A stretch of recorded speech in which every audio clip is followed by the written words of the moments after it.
Assalamualaikum warahmatullahi wabarakatuh. Perkenalkan, nama saya Marsanda Orensya, nomor BP 19040016 dari kelas A. Saya mahasiswi dari Fakultas S1 Farmasi, Universitas Perintis Indonesia. Dalam pembelajaran formulasi sediaan cair dan semi-solid dalam materi eliksir, saya akan menjelaskan apa itu larutan. Menurut Farmakope Indonesia, pernyataan kelarutan adalah zat dalam bagian tertentu pelarut, kecuali dinyatakan lain menunjukkan bahwa satu bagian bobot zat padat atau satu bagian volume zat cair larut dalam bagian volume tertentu pelarut. Kelarutan juga didefinisikan dalam besaran kuantitatif sebagai konsentrasi zat terlarut dalam larutan jenuh pada temperatur tertentu. Nah, kelarutan suatu senyawa tergantung pada sifat fisika, kimia, zat pelarut dan zat pelarut, temperatur, pH larutan, tekanan. Untuk jumlah yang lebih kecil tergantung pada hal terbaginya zat terlarut. Bila suatu pelarut pada temperatur tertentu melarutkan semua zat terlarut sampai batas daya melarutkannya, larutan ini disebut larutan jenuh.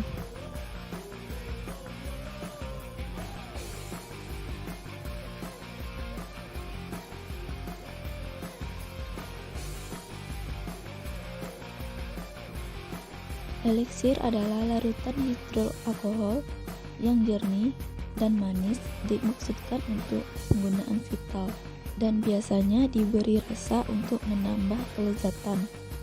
Eliksir bukan obat yang digunakan sebagai pembawa, tetapi eliksir obat untuk efek terapi dari senyawa obat yang dikandungnya.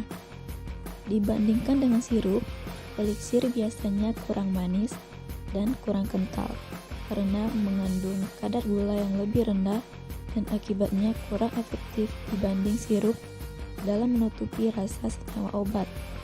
Walaupun demikian, karena sifat hidroalkohol, eliksir lebih mampu mempertahankan komponen-komponen larutan yang larut dalam air dan yang larut dalam alkohol daripada sirup.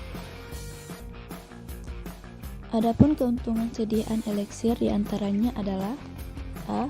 Lebih mudah ditelan daripada bentuk padat, sehingga dapat digunakan untuk bayi, anak-anak, dan orang tua. B. Segera diabsorpsi karena sudah dalam bentuk larutan. C. Obat secara homogen terdistribusi dalam seluruh sediaan. D. Bersifat hidroalkohol sehingga eliksir lebih mampu mempertahankan komponen larutan yang larut dalam air dan larut dalam alkohol dibandingkan daripada sirup. E.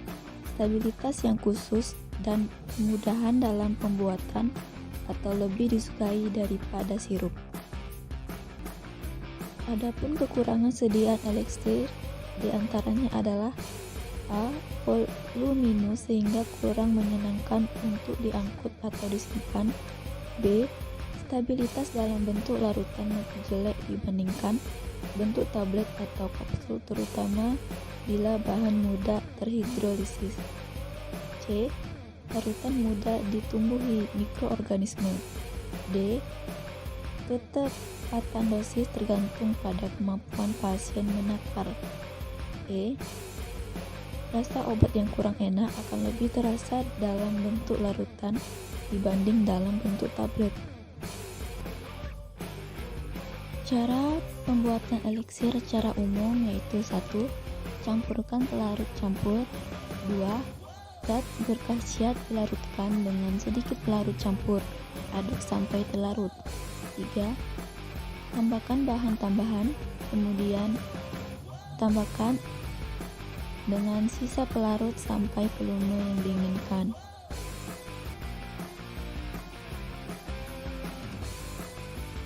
Dalam pembuatan sediaan eliksir maupun sediaan farmasi lainnya, perlu quality control dalam proses pembuatan.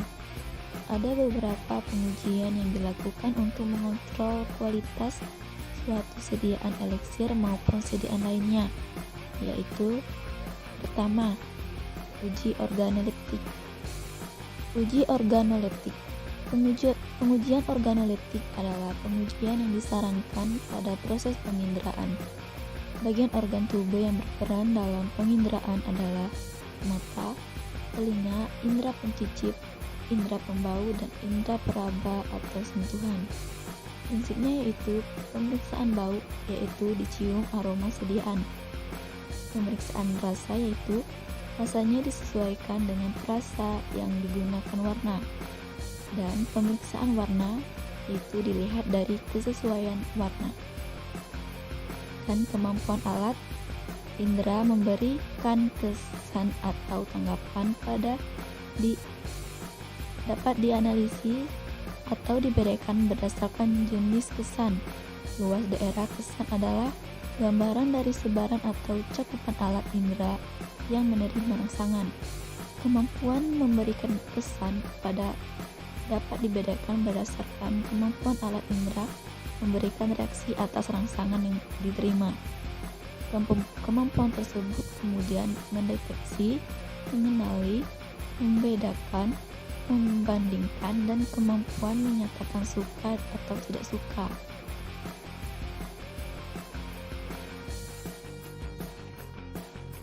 Uji bobot jenis.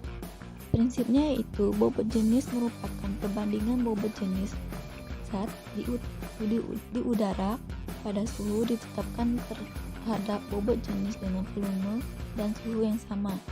Tujuannya mengukur bobot jenis sampel menggunakan pignometer. Metodenya yaitu pertama, ukur bobot pigno kosong dan pigno ditambah air pada suhu 25 Celcius. Yang kedua, ukur bobot pigno ditambah sampel. Yang ketiga, hitung bobot jenis dengan menggunakan rumus.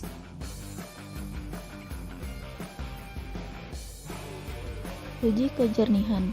Tujuannya itu memastikan larutan terbebas dari pengotor. Uji kejernihan untuk larutan steril adalah dengan menggunakan latar belakang putih dan hitam di bawah cahaya lampu untuk melihat ada tidaknya partikel variabel.